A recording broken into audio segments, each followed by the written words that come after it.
Hey guys, and welcome back to another Shadowlands Mythic Plus commentary video. This time we have a Theater of Pain 19 for you. So it's been a while since I've posted a Theater of Pain. I think there's only one on my channel right now. So hopefully you can learn some stuff from this. So this week that this key was Push Week, which was last week. So Sanguine, Quaking, and Fortified. These are the talents I'm running. Basically the same talents I run all the time. You have the option of running Misery as well. I know a lot of people like Misery in here. One thing to mention, as we try to Shroud past this guy, if you're going to do this Shroud skip or an Invispot skip or anything, that Raging Bloodhorn does have like True Vision or whatever it's called, so he could see. So we have our Rogue distract him the other way so that we can walk by. Okay, so I'm running the Power Infusion Legendary, is the first thing I should mention. So I Power Infuse our Mage, and then I, just open into my regular rotation. This means that our Mage can do, like 30k DPS on the beginning of this fight, which is really nice. So having a Fire Mage in your group is pretty nice if you're running the Power Infusion Legendary. Actually, this setup that we have right here, a Fire Mage and a Rogue, is like not the most ideal setup for running the Power Infusion Legendary. Usually people like to put Power Infusion on Marksmanship Hunters because their cooldowns are like right around 2 minutes, which is how long Power Infusion takes to come up. And I know Unholy DK also has some pretty good synergy with Power Infusion based on like when their cooldowns come up, so maybe a Marksmanship Hunter would be better in an Unholy DK, but this setup with a Fire Mage and a Rogue is not so bad because the Fire Mage will line up every so often, like maybe every second or third Power Infusion will go on the Fire Mage. You just want to Power Infuse the Fire Mage when he's going to combust, obviously, right? But then, because of, Fire Mages run Kindling usually, which means that their combustion cooldown is reduced every time they crit with other spells, so sometimes it's not every 1 minute that their combust comes up. It kind of depends on how lucky they get with crits and stuff. So I put every second or third Power Infusion on the Fire Mage, and then the rest go on the Rogue. Because Rogues, as far as our Rogue has told me, they don't really have very set in stone cooldowns. Like, they do pretty good damage all the time. So they're a good target for a Power Infusion pretty much whenever. So I don't feel like I'm losing a ton of value if I put it on the Rogue instead of the Fire Mage. Okay, so right there we pulled in the Bloodhorn at the end of the fight, and then something weird happens. While we're fighting the Bloodhorn, we get pulled up into this thing, and it sends the Bloodhorn to the bottom. And we were really worried about this Raging Tantrum right here. We thought it might kill us midair, but luckily we just fall down and we can kill the guy on the bottom. So that's kind of weird. We've been trying to pull more stuff on top of bosses as we've been going higher, just to help do more damage efficiently, right? Why would you take 2 pulls to kill stuff when you can do it in 1 pull, is the idea, right? So, like on that boss, we wanted to we wanted to kill Desia first, and then after Desia is dead, we wanted to pull in the Raging Bloodhorn so that we could, kill that guy on top, but it's pretty dangerous to do that. The Raging Fury or whatever it's called that guy does is pretty deadly, so you have to be really careful. If you have a Soothe, you can soothe it, so that's nice, like a Resto Druid or a Hunter. I guess any Druid, honestly. But we have a Rogue who can, I don't know what the spell is called, but he can stop one of them every third Raging Tantrum. He can stop it, so that's pretty nice. Okay, so moving into this next pack, on higher fortified keys like this, the Arbalest is by far the most deadly guy in this pack, so I'm just going to single target it down as much as I can. So you'll notice I haven't even dotted the other 2 guys. It's just because they're not deadly at all. And the Arbalest is really deadly, like those Jagged Quarrels and basically all those things that he throws at people. And then after the Arbalest is dead, we pull in the big boss guy because, like I said before, those ossified conscripts are not very deadly at all. So our tank doesn't feel like he can handle an Arbalest with this big guy. So we save the big guy until after we single target down the Arbalest, and then we pull it in. Because this big guy hurts really bad. So here I'm just trying to. One of the big things that we have a problem with in my group is killing stuff evenly, which is not so important at low keys, but on higher keys it can be a really big deal, especially with like Sanguine, and this is true for low keys with Sanguine. If you don't kill things evenly with Sanguine, at least, then you can have a bunch of stuff die and leave Sanguine pools, and then this guy like stops the cast or something, and he ends up healing a bunch of health back because of the Sanguine pools. So that's one thing we're trying to work on. So when we had those 2 ossified conscripts pretty low, I switched from doing damage to all 3 to just focusing all my damage into this big guy to try and help kill him around the same time as killing the other stuff. And it didn't work perfectly, right? Because this guy just has a ton of health. But the other thing I should mention, if you're playing Necrolord Shadow Priest, you can click on these banners and they'll give you the buff. I'm not sure how many people play Necrolord Shadow Priest and don't know that, but if you are playing Necrolord anything, you don't have to just be a Shadow Priest to do it. If you're playing Necrolord, then there's these banners in the Theater of Pain that show up every so often, and you can click them and they give you like a 10% versatility buff or something. Right there, my Shadow Crash goes on the ceiling just because the camera angle. I have no idea. That's like one of my least favorite things about Shadowlands. I've said this before. Some of the camera angles in Shadowlands are just so bad.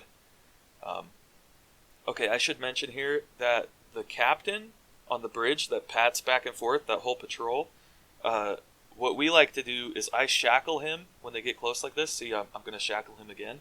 So to keep them close so that they're not walking back and forth. And then we focus down this guy. And then once this mini-boss dude is dead, we're going to... I'm not sure if this spawns... so this will spawn Prideful. So we'll do Prideful, and then after the Prideful is dead, we'll pull that pack without the captain, because the captain is pretty deadly. And there's 2 Arbalests in that pack. And like I said before, those Arbalests are super deadly. So what you could do as a Shadow Priest is shackle one of the Arbalests and pull the rest of the group. Or maybe you could even have somebody else CC the captain and you CC the Arbalest or something. And then you just have one Arbalest to worry about. Or you can do what we do, which is, do Prideful and then pop pretty much all your cooldowns into that pack so that you can kill both Arbalests before they blow up your DPS. Because the Arbalests aren't super deadly for the tank, but for everybody else, they are quite deadly. So we're working on this Prideful. This is part of the reason why we are choosing to bring a Rogue more often rather than a second Fire Mage, is because Rogues have more consistent damage than Fire Mages do. Fire Mages are really, really strong inside of Combust, and then outside of Combust they're just really weak, which means that their damage profile is some really, really high peaks and really low valleys, whereas a Rogue is more like decently high peaks and decently low valleys, but not like... It's all pretty close to the middle, which is really good. And Shadow Priest can also bring that kind of damage, but it's like you kind of have to build like Misery, Haunting Apparitions. I die here from the Arbalests because they're so deadly. You could build a Misery, Haunting Apparitions, that kind of thing, and then you would have more consistent damage. But with the build that I'm running, which is Searing Nightmare and Shadow Crash and all that, my damage is less consistent. But still, it could be pretty consistent, and that's something that I've been trying to work on, is having more consistent damage over time. So right there, I kicked the demoralizing shout thing from the captain. If that gets off, it's really, really bad. It makes everybody do less damage, and it hurts a ton, I think. I think you can Mass Dispel it, too. I think it puts a debuff on everybody that's a magic debuff, and you should be able to Mass Dispel that. So if it does get off, maybe try to Mass Dispel it. I'm pretty sure you can, so... one other thing I wanted to mention during this key was... This is not key related. Our legendary situation has changed. So for anybody who's been paying attention to Shadow Priests, like the Shadow Priest Sim C stuff or the Warcraft Priest Discord or anything like that, you may have heard that there was a bug with the Shadow Priest SimC input stuff. So Talbadar's stratagem wasn't taking into it. Our Mind Blast wasn't actually in the simulations. Our Mind Blast wasn't benefiting from mastery the way it should. So once they fixed that bug, Talbadar's stratagem pulled way ahead. So everybody used to say, "Oh, Eternal Call to the Void is by far the best. It's just the best in single target, definitely, and it is good for AoE situations because it gives you insanity gen, which you want, right?" But it turns out that in single target situations, Talbadar's stratagem is actually the best, and that's something that was just discovered really recently. So if you haven't crafted a legendary yet, maybe you're new to Shadow Priest or something, or if you have crafted one and you're wondering what to craft next, if you raid at all, Talbadar's stratagem is probably the one you want to craft next. For Mythic Plus, I don't see Talbadar's stratagem being a very huge deal. Maybe on like high tyrannical keys with bosses that live a really long time and you have really good AoE damage in your group, so you're the one who's going to be doing most of the boss damage and the rest of your group is going to be doing most of the trash damage. If that's the case, then maybe you would run Talbadar's. And it might be the case in the future where, like, on packs with really high priority target, like you have a priority target that needs a lot of damage. It might be the case that you could run something like Psychic Link and Talbadar's, and it might be really good. But so far, the way that I've been playing Mythic Plus, at least, and most people, I think, I don't think Talbadar's is really going to be that good, especially when in like a coordinated group like this, you can run Twins of the Sun Priestess. Twins of the Sun Priestess, just for the whole overall damage of the key, it brings so much because you can just, pop Power Infusion on whoever has cooldowns at the time. You're just going to absolutely blast. Like right here, I Power Infuse our Fire Mage again because he's about to combust. So yeah, so I think if you're doing Mythic Plus and you're in a coordinated push group or whatever, and you can like talk to people and figure out when the best time to Power Infuse people is, then I would still say Twins of the Sun Priestess is probably the best. Although Eternal Call to the Void probably still is good for your own personal damage, and maybe that's something that I should look into for doing more consistent damage. But honestly, I think in terms of legendaries from Mythic Plus, it goes Twins of the Sun Priestess, then Eternal Call to the Void, and then maybe Talbadar's. But I don't know if I would ever run it, at least right now. I'd have to be shown like some pretty good evidence that Talbadar's is actually worth it before I ran it, because Twins of the Sun Priestess is just so good. So on this boss, we have this duel thing that happens every so often, right? The first one, it was me and the rogue, and I let the rogue kill me. I'm going to let him kill me here, too.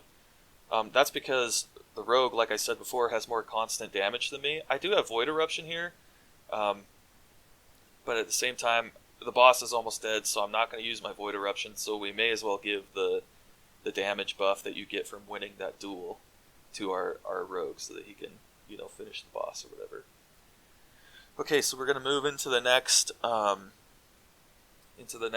wing of the Theater of Pain.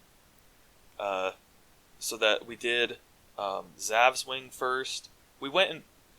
So our route on this Theater of Pain is a little wonky. Sometimes we go into one wing and pull a pack or something, and then go to a different wing. That's just to help with our Prideful timings. For people who don't know, Prideful spawns every 20%. So if you look at the Mythic Plus timer I have on the left of my screen above the party frames, at the very bottom there's a percentage. Right now it's at 41.33. Every time that hits a factor of 20, so 20%, 40%, 60%, 80%, and 100%, you'll get a Prideful spawn. And so you can plan where your Prideful is going to spawn. It's not just random. So Right here we do a really big double pull. The things you got to be worried about here are the sludge spewers with this withering discharge. So anyway, yeah. So every 20% you spawn Prideful, so you can plan where you want Prideful to spawn. If you're like, this boss is going to be really really hard for us, maybe it would be nice to have the Prideful buff going into it, right? In that case, you can use something like Mythic Dungeon Tools, the add-on that'll let you plan out a route. And then you can be like, okay, we're going to kill these mobs, and then it's going to give us 20% for Prideful right before the boss, and then we're going to do Prideful and then the boss. So, yeah, so that's what we've been doing through pretty much every single key. There are times where that doesn't work out perfectly. So if you accidentally like body pull something, and then you guys kill it, it's going to throw off your percentage, and maybe Prideful will spawn one mob before it should have. These are the banners right here. That banner on the left, that's if you're a Necrolord, you can click that banner and it gives you a buff. So right here we're going to shroud through all this stuff. We're not going to skip it. We're going to eventually kill this stuff as soon as we get out of Shroud, but we're shrouding through because, oh, I get hit pretty hard right there, and our healer goes down, which is not good for this pack. I'm not in combat right now though, so, but she releases. Okay, so we shrouded through that because this Bind Soul cast that they do is pretty deadly, and we don't want it on anybody, so we're going to pull them around this corner. So right here I pop VE because I'm the only source of healing for the group right now, because our healer is dead and on her way back. She gets here now, so we're not in such danger, but without my VE here, maybe we would have not been able to keep this pull going long enough for our healer to get back, but that's just something you should do in like an oh crap situation, right? Your healer goes down and there's like a ton of stuff left to do. That's a great time to pop Vampiric Embrace. Try and save the pull and keep everybody alive long enough that your healer can get back if you're not going to B-res them or whatever. So this Portal Guardian is also really deadly. This is just going to be pure single target. This guy casts like Soul Storm or something. It's like a Prideful. Yeah, Soul Storm. Where this thing just hurts so bad. So Vampiric Embrace here is not a bad idea. I'm going to cast Shadow Mend on myself a couple times to hopefully keep myself alive. We do manage to live. That's another thing you can do if the healing is really, really intense like this. Like this Portal Guardian, I think 3 ticks of that will kill me if I get no healing. So to make it easier for my healer, I'm going to weave in some Shadow Mends every so often. Obviously, you still want to be doing as much damage as possible, but so you're not just going to sit there and spam Shadow Mend usually, but I am going to be like maybe 3 DPS spells and then Shadow Mend and then a couple more and then Shadow Mend again, just to try and keep the overall healing manageable, right, so that we don't all die. And me in particular, so that I don't die, right, because my Shadow Mends only heal myself. So you could potentially Shadow Mend other people, but I typically, in like oh crap situations like that, I let the healer worry about healing everybody else, and then I just worry about healing myself. So these guys, this pack, they leave a dot on you that does a ton of damage. I'm not sure what it's called, but it was that green thing in the top right where my debuffs are. And you can Mass Dispel that. I typically try to Mass Dispel it when it's on multiple people, but right there we were just getting smacked by it, me specifically. So I just Mass Dispelled it off myself. With Quaking, this platform with Prideful and Quaking can be really, really hard. So you have to spread out to like dodge Quaking, but you also need to stand kind of close to each other so that you can, because we have a Holy Paladin specifically, we need to stand kind of close to each other to make the healing easier. And then, yeah, I mean, it's just a nightmare. The other thing I should mention is those portals will full heal you when you click on them. So like after that Prideful, we were all pretty much dead. We don't have to sit there and heal up because as soon as we click the portal, we're going to be at full health. So don't worry about being like, oh crap, wait guys, we got to heal up. Because you don't. You just need to click on the portal and move on, and everybody will be full health. So the big things to keep in mind here, the Soul Storm is super deadly. Those Soul Binders cast Necrotic Bolt Volley, which is really, really bad. So you need to kick the Necrotic Bolt Volley. The individual Necrotic Bolts that they cast are bad-ish. They're not so bad. That's the dot that I was talking about. It's on the healer right now. But the Volley puts a Necrotic Bolt on everybody, and the Necrotic Bolts are just like the ones in Necrotic Wake, where they absorb a certain amount of healing that you take before you actually get healed, right?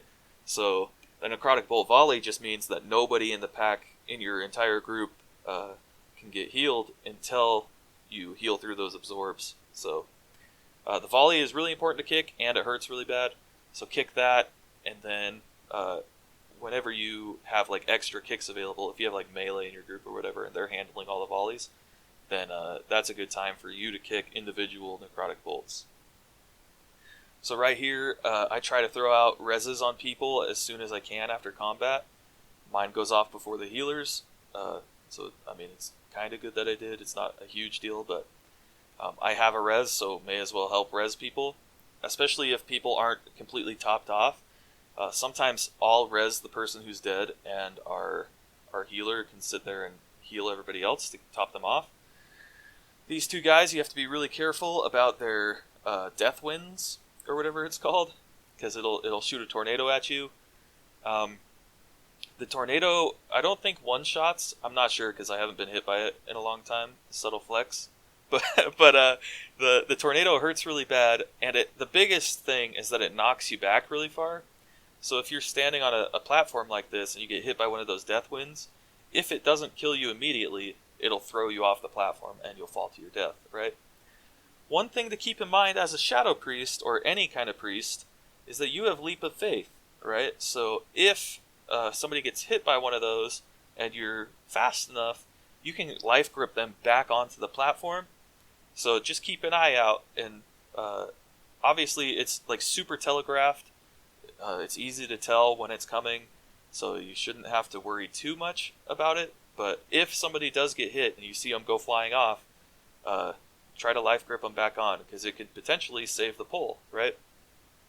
It's happened to me a couple times, I think, where like maybe our mage or somebody gets hit and doesn't manage to get back on the platform, because mages, I think, can blink back onto the platform, something like that. Oh no, they can alter time back on. That's what it is. If they alter time and then they get hit and then they alter time again, they'll teleport back.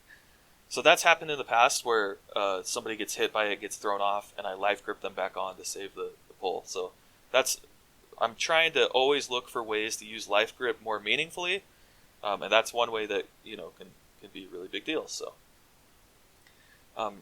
right here we're gonna get Prideful again on this tiny little platform. So this is not awesome.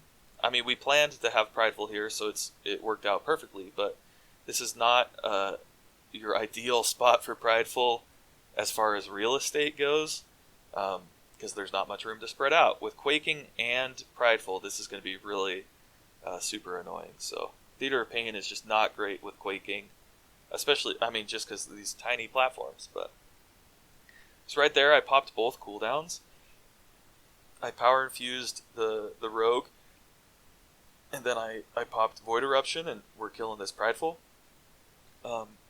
We're about to go into a boss, so maybe using my cooldowns right here wasn't the best idea. Maybe I should have used them. I don't know if they were up for the pull before the Prideful, but that would have been a good time to use them, because then they would be coming off cooldown right as we go into this boss. But regardless, I did pop them right there, so now I'm not going to have my cooldowns for the beginning of this boss. Because it's fortified, it's not a huge deal. Right here I'm gripping our healer in so that she makes it in time. It's not a huge deal, but it would be good to have your cooldowns for bosses, because you want to burn them as fast as possible. And especially on Tyrannical, you always want your cooldowns to be up for bosses. So they changed the way that this boss works. They hotfixed a bunch of stuff. So before, these Grasping Hands would spawn, and when you got Draw Soul on you, you would have to go stand behind the hands, and then because the hands did damage to you if you stood in them. But now the hands don't do damage to you if you stand in them. So like right here, I stand in the hands, and then you just immediately get your soul back if you do that. So before, we would stand behind the hands, and then your soul would get drawn from you. It would run towards the boss into the hands and get stuck. And then as soon as you could, you would move into it. But that's not the case anymore. You can just stand in the hands like I'm doing right here, and then it'll pull your soul out from you, but then it'll immediately come back to you. So it's pretty nice. My power infusion comes up. I put it on the rogue, although our mage is combusting right there. He was in the middle of combust, so maybe it wasn't the best to use it on him. I usually mention it in voice chat. I usually say, hey, power infusion's up, and the mage will be like, oh, use it on me, I'm about to combust. Or he'll be like, use it on the rogue. So I basically just go off of what he says.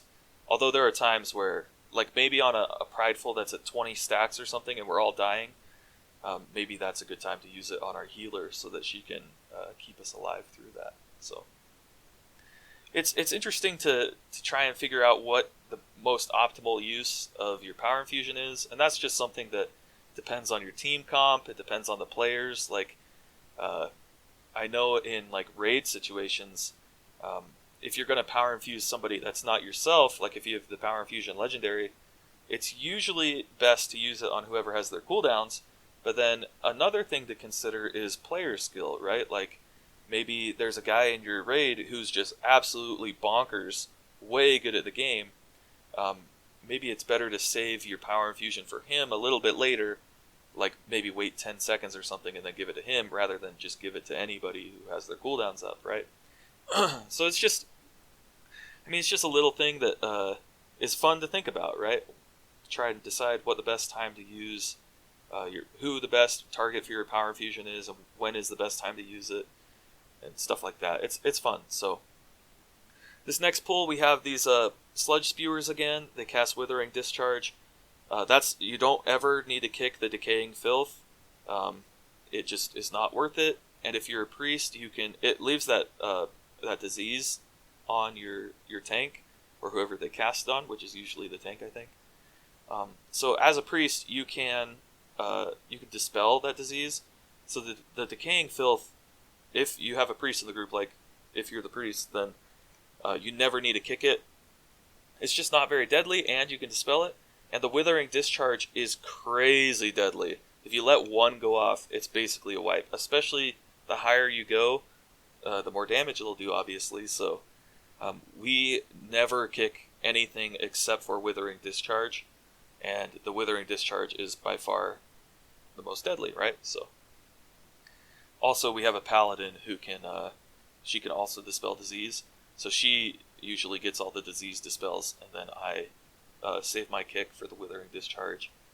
And then if there are times where I notice that he has a lot of stacks of the Decaying Filth or whatever, then during those times I will I'll disease dispel or whatever, because that's something that you can do. So these guys, you have the Diseased Horrors and the Butcher. The Butcher casts this Devour Flesh thing. If that goes off, he gets a heal, and that Meat Shield is really important to kick immediately as well. The Meat Shield can be kicked, so that's something that you can silence, right? But the Devour Flesh that I was talking about has to be stunned, so you can't silence it. So usually we have our rogue do it because he's an outlaw rogue, and outlaw rogues have a lot of CC stuff. They can like gouge, or they can kidney shot or whatever. But you, as a Shadow Priest, if you take Psychic Horror, you can also stop it. You just Psychic Horror the guy. So that's something to keep in mind. If it gets off, it's gonna heal the guy for a lot of his HP.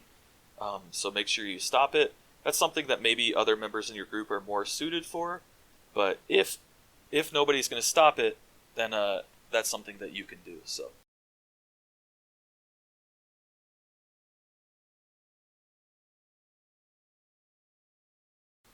Okay, so this Vile Eruption is very important to dodge. We almost all kill each other there with Quaking, because there's just not much room to stand. And then we pull into this Sludge Spewer pack. Again, just the one guy who needs to be kicked, so we only ever kick Withering Discharge. And then we're going to pull him in with the Horror and the Butcher. So we have 7 minutes left on this key. Not a ton of time. We got to get moving. And so, we need to pull multiple things on top of each other. So Right here, I should put Vampiric Touch on all three of these big guys, and then we should just be, I get chopped right there, which is really bad. I mean, there's nothing I can do about that. He just casts chop on random people in range, so maybe just stand further back, but the chop hurts really bad, so... yeah, so you want to put all three dots on, both dots on all three of these guys, so Shadow Word Pain and then Vampiric Touch.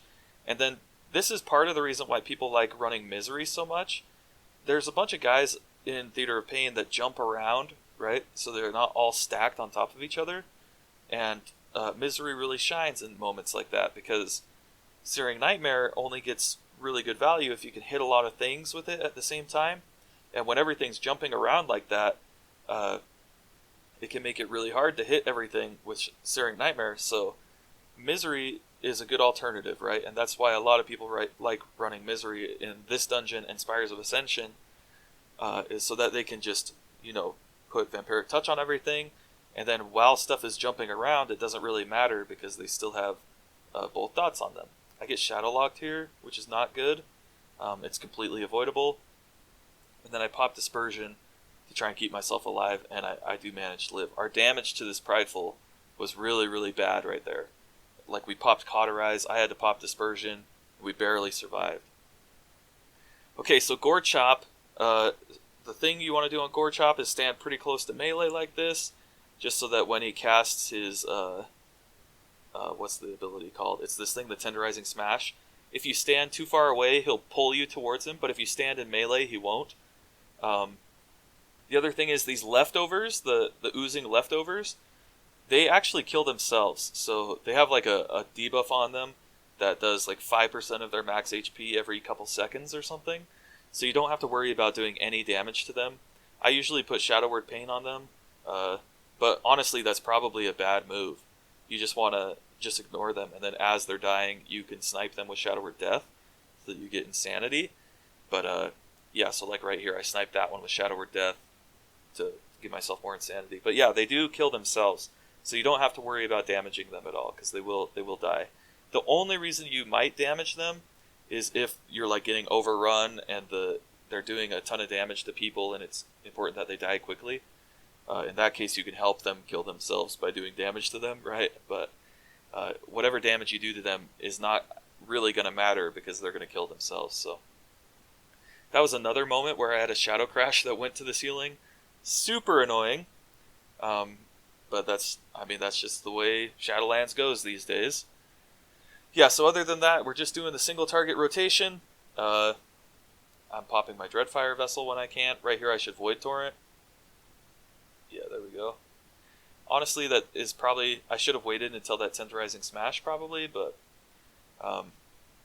yeah, so I'm just trying to keep all three dots up on this guy. Vampiric Touch, Shadow Word Pain, and Devouring Plague.